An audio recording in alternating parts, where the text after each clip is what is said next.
Il m'a dit « Maman, t'as vu cette dame-là qui marche bizarrement? Son fils est parti en Syrie. Il est parti en Syrie pour faire la guerre. » Je lui ai dit « Tu me promets que tu ne feras jamais ça ?» Il m'a dit « Mais non, maman, tu sais bien, je ne te quitterai jamais, même pas pour une femme. »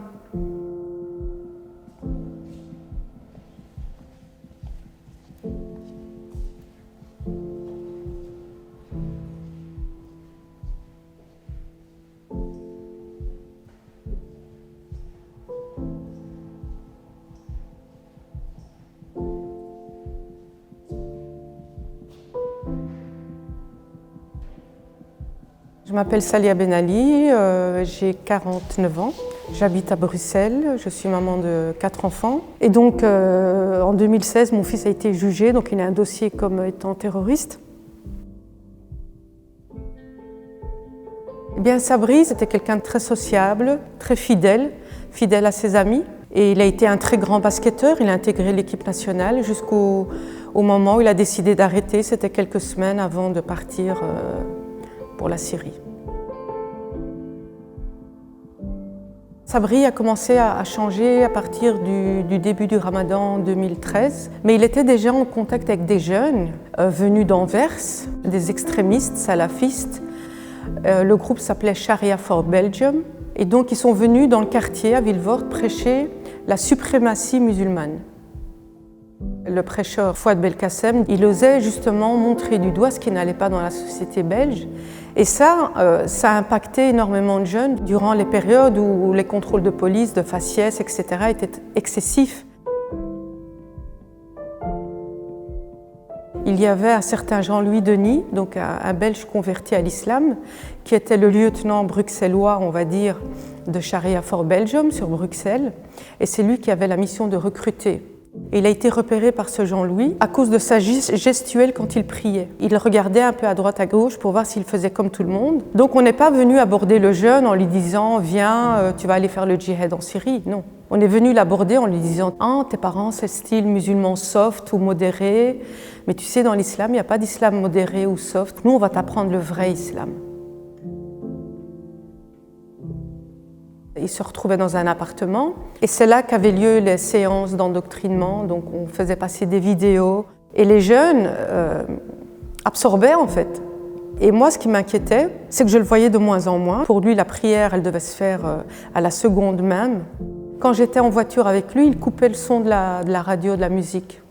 Il me disait « Maman, tu sais, la musique, c'est la pornographie des oreilles. » Je me suis dit « Mais dans quoi il est embarqué? Il est trop dedans, je veux dire, à la maison, il retourne les photos. Il a enlevé ses posters de basketteurs, il a arrêté le basket, il traîne avec des frères, mais je ne sais pas qui c'est. » Là, j'ai commencé vraiment à m'inquiéter. Mais en 2013, on ne parlait pas de radicalisation avec des jeunes qui partaient en Syrie.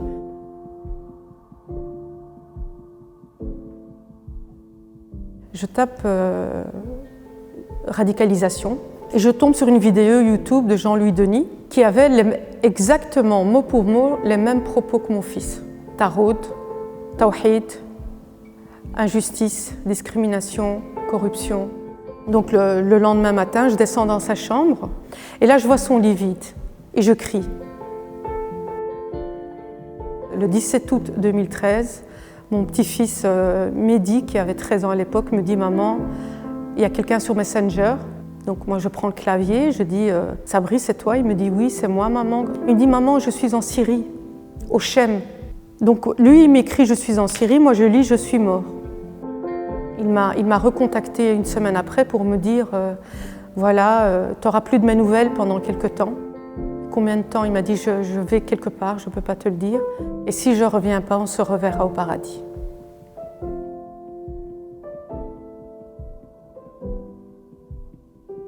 Donc un monsieur lui a téléphoné, puis là c'est quelqu'un qui lui parle en syrien. Le monsieur lui dit « Félicitations, votre fils vient de tomber shahid, vient de tomber martyr. » Et là je réalise en fait que mon fils est mort. Et je me mets sur un coin de fauteuil, mais je n'arrive pas à pleurer. Alors mon père vient, il me dit toutes mes condoléances, ma fille et tout. Je lui dis « Mais papa, mais Sabri est mort et je ne lui ai même pas demandé pardon. »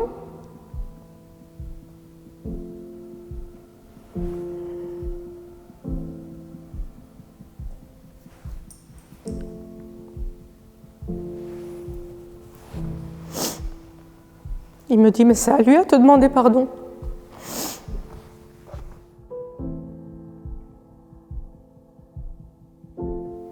Et par la suite, j'ai appris en fait qu'il avait été mis en prison les 2 mois où on n'avait plus de nouvelles parce qu'il avait demandé à pouvoir revenir en Belgique et qu'après être sorti, il a tenté de s'enfuir et il s'est fait exécuter par un de ses meilleurs amis.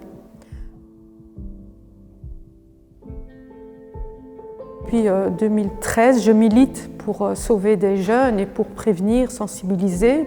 Et on a abouti à un outil qui s'appelle le carnet de la confidence, qui permet aux parents de travailler le traumatisme de la perte ou à un enfant le traumatisme de la perte de ses parents à travers des jeux de rôle ou des questions.